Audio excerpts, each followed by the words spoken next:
Hello बच्चों, कैसे हो? सब बढ़िया। चलो, बहुत बढ़िया। अब हम डिस्कस करेंगे कुछ न्यूमेरिकल्स डिस्कस कर लेते हैं वेक्टर्स के ऊपर। जो न्यूमेरिकल्स बेस्ड होंगे, पहले तो जो बेसिक्स हमने पढ़े थे वेक्टर्स के वो, यानी फर्स्ट वाला वीडियो, उसके बाद ट्रायंगल लॉ और पैरेललोग्राम लॉ, इन तीनों के मिला के हम लोग कुछ क्वेश्चंस डिस्कस कर लेते हैं। ठीक है, चलो स्टार्ट करते हैं। बेसिक से क्वेश्चंस लूंगा अभी इस वीडियो में, ताकि बिल्कुल दिमाग में बैठ जाए कॉन्सेप्ट। एडवांस लेवल के हम लोग नेक्स्ट वीडियो में डिस्कस करेंगे। ठीक, चलो पहला क्वेश्चन है, two equal forces act at a point, the square of their resultant is 3 times their product, find angle between them. ठीक है, दो फोर्सेस हैं और दोनों इक्वल हैं और वो एक पॉइंट पर एक्ट करती हैं। मान लो जैसे ये पॉइंट है, एक फोर्स ये है और किसी पर्टिकुलर एंगल पे मान लो कि दूसरी फोर्स ये है। ठीक, the square of their resultant is 3 times their product. ठीक है, उनके जो रिजल्टेंट का स्क्वायर है उनके प्रोडक्ट के 3 टाइम्स है। मैं मान लेता हूं एक फोर्स F है तो दूसरी भी F होगी, क्योंकि दोनों इक्वल हैं। और इनका रिजल्टेंट क्या होगा? दो वेक्टर्स A और B जब थीटा एंगल पे एक्ट करते हैं तो उनका रिजल्टेंट क्या होता है? Under root A square plus B square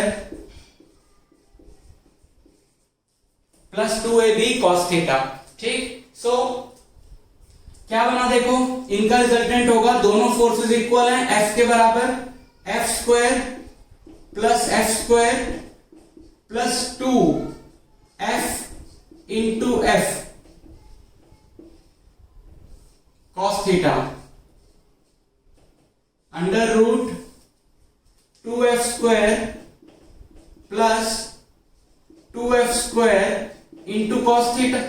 ठीक, अब क्या बोला है कि square of their resultant is 3 times their product. इनके रिजल्टेंट का स्क्वायर, यानी इनके रिजल्टेंट का स्क्वायर यानी ये, तो अगर इधर स्क्वायर हो गया तो ये रूट हट जाएगा। और इनके रिजल्टेंट का जो स्क्वायर है वो इनके प्रोडक्ट के 3 टाइम्स है, यानी कि इनका प्रोडक्ट क्या होगा? F इंटू F यानी F स्क्वायर। तो जो R स्क्वायर है वो 3 टाइम्स F स्क्वायर है, तो 3F स्क्वायर इक्वल टू ये। ठीक, ये 2F स्क्वायर बच्चों इधर आएगा, 3F square minus 2F square कितना हो जाएगा? F square equal to 2F square into cos theta. F square से F स्क्वायर कट गया, कॉस थीटा की वैल्यू आ गई बच्चों 1/2, और थीटा कितना होगा? थीटा होगा 60 डिग्री, क्योंकि कॉस थीटा 1/2 कहां होता है? कॉस थीटा 1/2 होता है जब थीटा क्या होता है? 60 डिग्री, यानी कि इन दोनों के बीच में एंगल कितना है? 60 डिग्री। एंगल कैसे मेजर किया जाता है बच्चों? एंगल मेजर किया जाता है जब दोनों की टेल्स कोइंसाइड करती हैं। ठीक, तो ये तो हमने ऐसे ही बना लिया था ना, ऐसे ही बना ली थी फिगर, तुक्के में बना ली थी। अब हमें आंसर पता चला कि एंगल है 60 डिग्री, तो एग्जैक्ट क्या होगा? क्योंकि इन दोनों का जो एंगल है ना वो 60 डिग्री नहीं आएगा। कैसे? अगर टेल्स कोइंसाइड करती हैं तब दोनों के बीच का एंगल पता चलता है। अब अगर मैं एक की टेल को उठा के, इसकी टेल को उठा के यहां रख दें तो ये कुछ ऐसे बनेगा, है ना? तो ये एंगल तो बच्चों 60 डिग्री नहीं।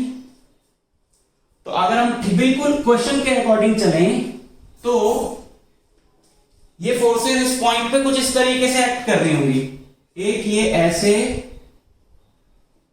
और दूसरी ऐसे। ठीक, ताकि जब अगर एक की टेल को उठा के दूसरे की टेल पे रखा जाए, इसको उठा के यहां रख देते हैं तो दोनों के बीच का एंगल कितना आ जाए? 60 डिग्री। ठीक, तो दोनों के बीच का एंगल जो है वो 60 डिग्री है। समझ में आई बात? नेक्स्ट क्वेश्चन करें। चलो नेक्स्ट क्वेश्चन लेते हैं। नेक्स्ट क्वेश्चन है बच्चों, two forces whose magnitudes are in the ratio 3:5 and angle between them is 60 degree, their resultant is 35 Newton. Find the magnitudes of forces। मतलब दो फोर्सेस हैं, फोर्सेस के जो मैग्नीट्यूड्स हैं उनकी रेशियो है 3:5 और दोनों के बीच में जो एंगल है वो 60 डिग्री है, और दोनों का जो रिजल्टेंट है वो 35 न्यूटन है। हमने क्या करना है? दोनों का इंडिविजुअल मैग्नीट्यूड निकालना है। हम मान लें let forces be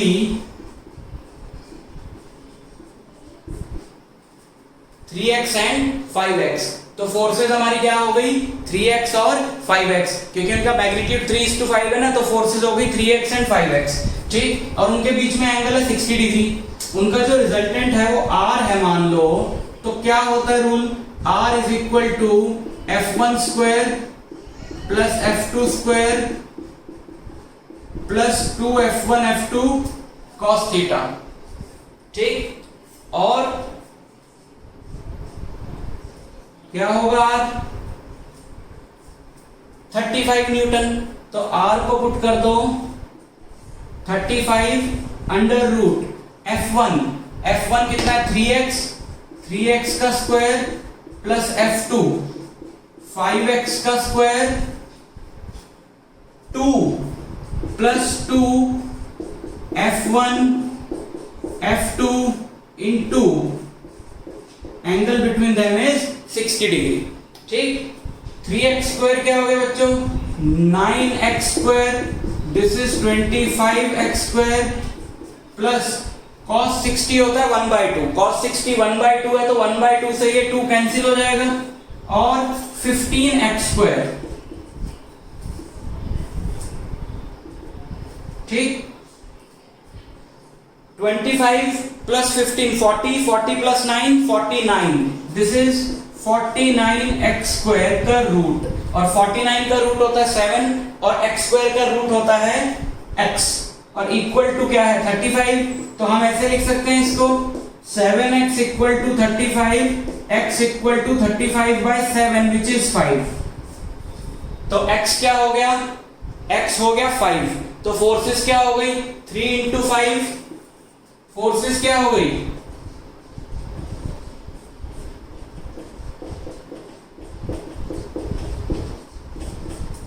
एक फोर्स हो गई 15 Newton F2 square, sorry 5 into x, दूसरी फोर्स हो गई 5 इंटू 5 यानी के 25 न्यूटन। ठीक है, नेक्स्ट क्वेश्चन ले। देखो क्वेश्चन है बच्चों, two forces acting on a particle in opposite direction have the resultant of 10 Newton. If they act at right angles to each other, the resultant is 50 Newton. Find the two forces. So let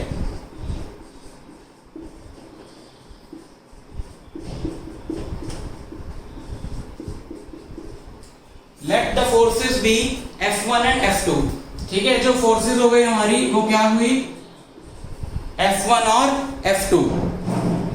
तो जब opposite direction में act करती हैं, जैसे ये कोई body है और इस पे इस तरफ से फोर्स, इससे इस तरफ से फोर्स F1 एक्ट कर रही है, इधर से F2 एक्ट कर रही है, तो नेट फोर्स क्या मिलेगी, मान F1 बड़ी है क्योंकि इसके एरो की लेंथ बड़ी है, तो F1 माइनस F2, जैसे यहां से 10 न्यूटन है उधर से 4 न्यूटन है, तो 10 माइनस 4 रिजल्टेंट क्या मिलेगा 6 उस तरफ। तो अगर वो कह रहा है कि अगर वो अपोजिट डायरेक्शन में एक्ट करती हैं तो रिजल्टेंट होता है 10 न्यूटन, अपोजिट डायरेक्शन में एक्ट करेंगी तो रिजल्टेंट होगा F1 माइनस F2, और वो कितना होगा 10, so F1 minus F2 is 10, and if they act at right angles to each other, the resultant is 50 Newton. Right angle पे एक्ट करेंगे बच्चों तो रिजल्टेंट क्या है F1 square plus F2 square plus 2f1 f2 cos 90 and this resultant is what 50। ठीक है, cos 90 0 होता है, तो आपको बोला था ना कि डायरेक्ट याद रखो कि अगर एंगल है 90 डिग्री तो सीधा आपने लिखना है f1 square plus f2 square. तो ये हमारे पास दो इक्वेशंस है, अब इनको हमने सॉल्व करना है। कैसे सॉल्व करें हम, इनको हम सॉल्व कर लेते हैं एलिमिनेशन मेथड से। जैसे कि f1 माइनस f2 10 है, तो f1 कितना होगा 10 प्लस f2, तो जरा f1 की जगह ये पुट कर दो 10 प्लस f2 का स्क्वायर, f1 स्क्वायर की जगह 10 प्लस f2 का square plus f2 square equal to 50। इसका रूट हटा देते हैं, थोड़ा आसान होगा सॉल्व करना। इसका रूट हटा दिया तो 50 का स्क्वायर हो गया, 5 का स्क्वायर 25, ये 2500, ठीक है। इसको खोल दो, a square plus B square plus 2ab, so a square plus f2 का स्क्वायर आएगा ना, b स्क्वायर f2 का स्क्वायर, और एक f2 का स्क्वायर ऑलरेडी है, सो 2 f2 स्क्वायर प्लस 2ab वाली टर्म 20f2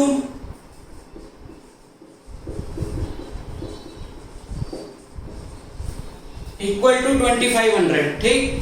क्या बना ये, 2 कॉमन आ जाएगा, ये बनेगा f2 स्क्वायर प्लस 10f2, और ये उधर गया, ये 100 उधर गया, 2400 हुआ, 2 कॉमन आ गया, 1200 बचा, और वो 1200 वापस इधर आ गया, सो माइनस 1200 इक्वल टू 0। अब इसको फैक्टराइज कर लो बच्चों, f2 स्क्वायर प्लस 10f2 को मैं लिख सकता हूं 40f2 minus 30f2 minus 1200 equal to 0, ठीक है।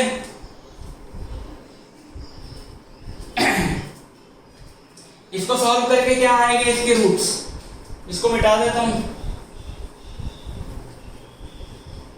इसको सॉल्व करके रूट्स आएंगे, f2 कॉमन आ गया, f2 plus 40 f2 plus 40 minus 30 equal to 0, so f2 plus 40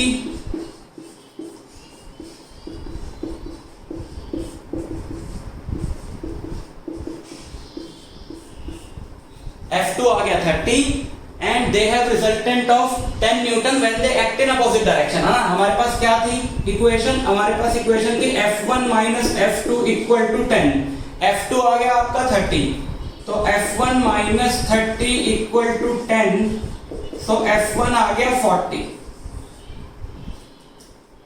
तो एक फोर्स हो गई आपकी 30 न्यूटन की, एक फोर्स हो गई 40 न्यूटन, ठीक। Next question, at the same time 4 metre पर सेकेंड ड्यू साउथ, ऐसे बोला था ना आपको नॉर्थ साउथ, और ये बनाने को, ये साउथ होता है, ये नॉर्थ, ये ईस्ट और ये वेस्ट, ठीक। एक पार्टिकल में 2 वेलोसिटीज हैं एट द सेम टाइम, एक 4 मीटर पर सेकेंड है साउथ की तरफ, इधर 4 मीटर पर सेकेंड साउथ की तरफ, और 2√2 मीटर पर सेकेंड नॉर्थ ईस्ट की तरफ। बच्चों नॉर्थ ईस्ट डायरेक्शन क्या है, जैसे ठीक बीच में, नॉर्थ और ईस्ट के ठीक बीच में, यानी यहां से 45 डिग्री पे और यहां से भी 45 डिग्री पे, इसको बोलते हैं नॉर्थ ईस्ट। सिमिलरली इसको बोलेंगे नॉर्थ वेस्ट, या वेस्ट नॉर्थ भी बोल सकते हो, वेस्ट साउथ या साउथ वेस्ट, साउथ ईस्ट या ईस्ट साउथ, ठीक है। तो क्या दे रखा है, 2√2 मीटर पर सेकेंड ड्यू नॉर्थ ईस्ट, तो 2√2 मीटर पर सेकेंड इधर, यानी इधर से 45 डिग्री पे,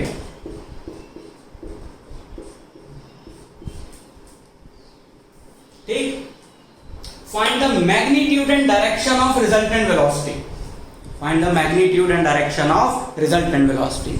कैसे करेंगे, 2 तरीके हैं करने के, एक तो डायरेक्ट कर लो कि इन दोनों वेलोसिटीज के बीच में एंगल कितना हो गया, 45 प्लस 90 135, तो रिजल्टेंट निकाल लो सीधा, a square plus b square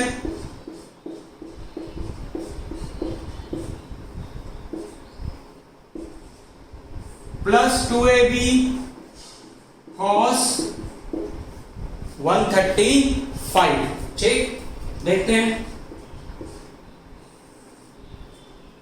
ये हो गया हमारा 8 प्लस 16 प्लस 8√2 cos 90 प्लस 45,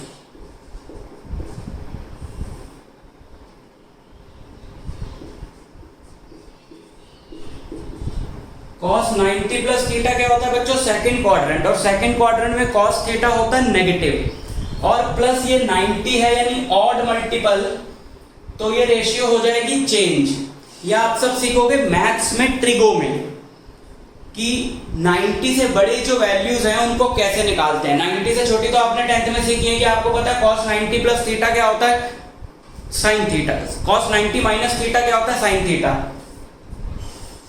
तो जिनके पास मैथ्स है उनको पता होगा कि cos 90 प्लस थीटा जो है वो माइनस sin थीटा होता है, ठीक है। तो माइनस sin 45 डिग्री, और sin 45 होता है 1/√2, तो माइनस sin 45 हो गया हमारा -1/√2। इससे ये कैंसिल हो गया है ना, -8, 24 - 8 16, और 16 का रूट है 4, यानी कि इन वेलोसिटीज का रिजल्टेंट कितना है, 4 मीटर पर सेकंड। और बोला है कि डायरेक्शन बताओ। डायरेक्शन कैसे बताएं बच्चों, अब वो फंडा याद करो जरा।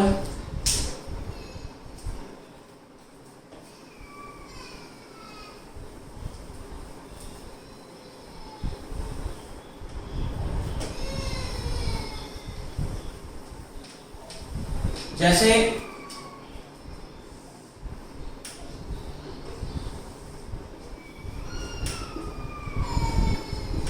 एक वेक्टर ए है दूसरा बी है ना, वो पैरेललोग्राम लॉ वाले वीडियो में देखा होगा ना आपने। जैसे इनका रिजल्टेंट है आर, और वो रिजल्टेंट मान लो इससे अल्फा एंगल बना रहा है, तो tan अल्फा होता है बी साइन थीटा अपॉन ए प्लस बी कॉस थीटा, ठीक।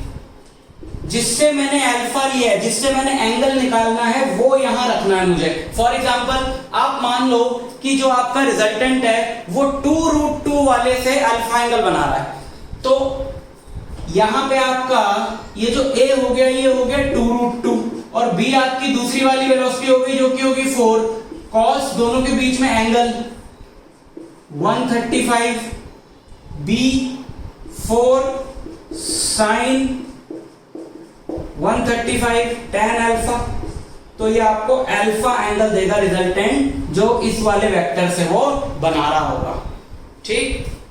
सॉल्व करते हैं इसको। अभी हमने निकाला cos 135 कितना होता है, -1/√2, sin 135 sin 90 plus 45, sin 90 plus theta होता है plus cos theta, so this is 4 cos 45 2√2 minus 4 sin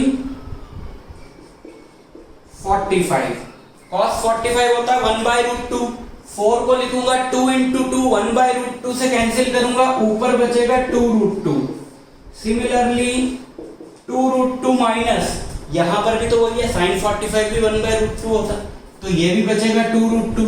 बच्चों डिनोमिनेटर क्या आ गया, 0, और यानी tan थीटा हो गया not defined. tan theta naught defined का क्या मतलब है, अल्फा 90 डिग्री, tan कहां पे नॉट डिफाइंड होता है, 90 डिग्री पे, यानी कि जो रिजल्टेंट है वो 2√2 वाले से कितना है, 90 डिग्री के एंगल पर है। इससे 90 डिग्री का एंगल बनाओ, ये हमारा रिजल्टेंट है, तो ये 45 है, ये पूरा 90 है, तो ये एंगल भी कितना हुआ, 45 हुआ ना। तो ये डायरेक्शन क्या हुई, ये डायरेक्शन हुई साउथ ईस्ट, तो हम ये लिखेंगे कि हमारा जो रिजल्टेंट था वो कितना आया था, 4, तो रिजल्टेंट वेलोसिटी इज 4 मीटर पर सेकेंड ड्यू साउथ ईस्ट, ठीक है। चलो नेक्स्ट क्वेश्चन,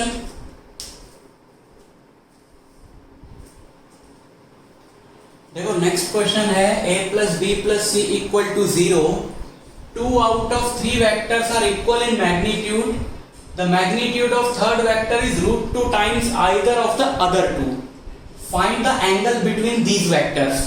ठीक है, पहले हम इस कंडीशन को समझ लें जरा। जैसे मैंने आपको बताया था ट्रायंगल लॉ के बारे में। ये एक वेक्टर है हमारा, मान लो ए,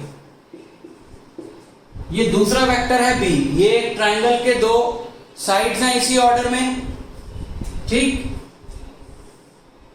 और इनका जो रिजल्टेंट होता है वो ट्रायंगल की थर्ड साइड होता है उल्टे ऑर्डर में, यानी कि इनका जो रिजल्टेंट है वो ये है और इसका हेड इधर होगा, टेल इधर होगा, है ना। इस बारे में हम लोग डिस्कस कर चुके हैं। तो मान लो ये सी है, तो सी होता है ए प्लस बी, है ना। लेकिन अब अगर मैं इस सी को इधर ले आऊं तो कंडीशन क्या बनेगी,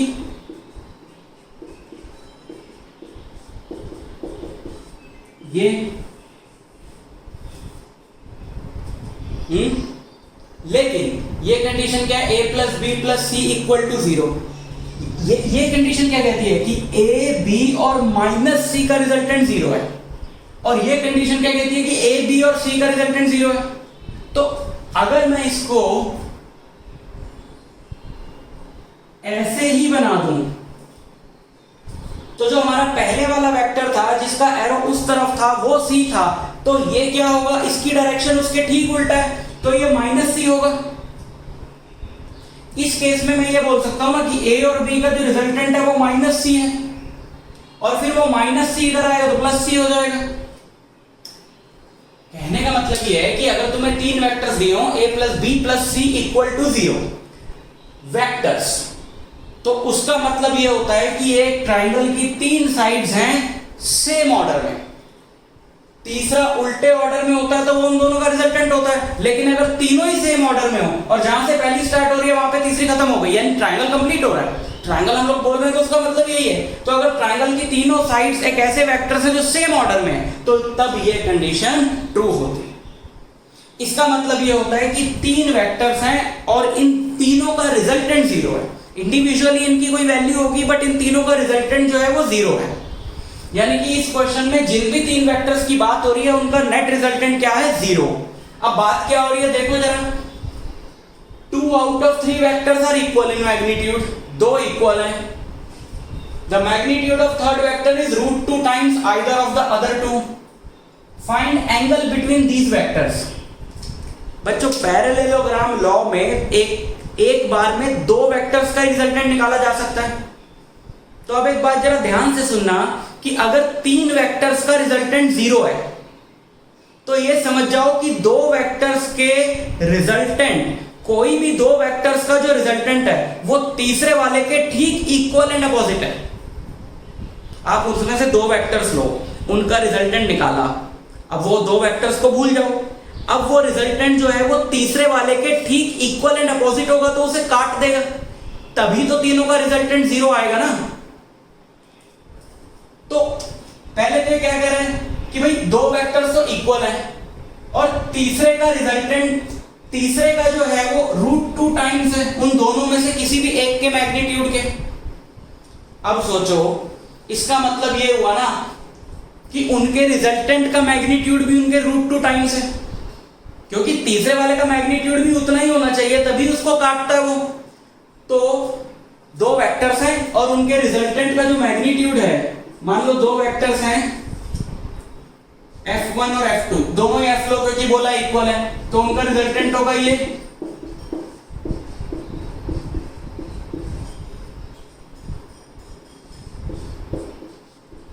और वो इनके √2 टाइम्स है, √2 टाइम्स।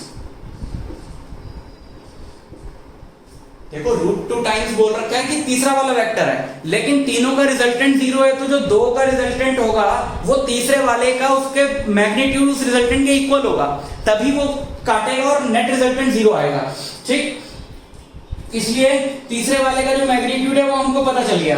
अब स्क्वायरिंग बोथ साइड्स अगर मैं कर दूं तो ये रूट हट जाएगा और ये f² हो जाएगा, और f² + f² 2f², ये पूरा इससे कैंसिल हो जाएगा, ये 0 बचा, ये भी इधर आके 0 हो जाएगा, तो cos थीटा क्या हो जाएगा, 0। तो थीटा कितना हो जाएगा, 90 डिग्री। यानी कि जो दो इक्वल वेक्टर्स हैं उनके बीच में एंगल 90 डिग्री है।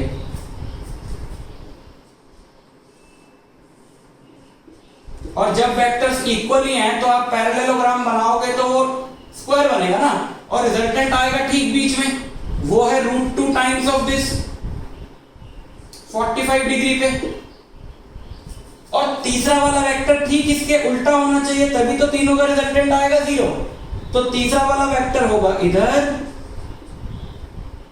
और उसका मैग्नीट्यूड √2f होगा।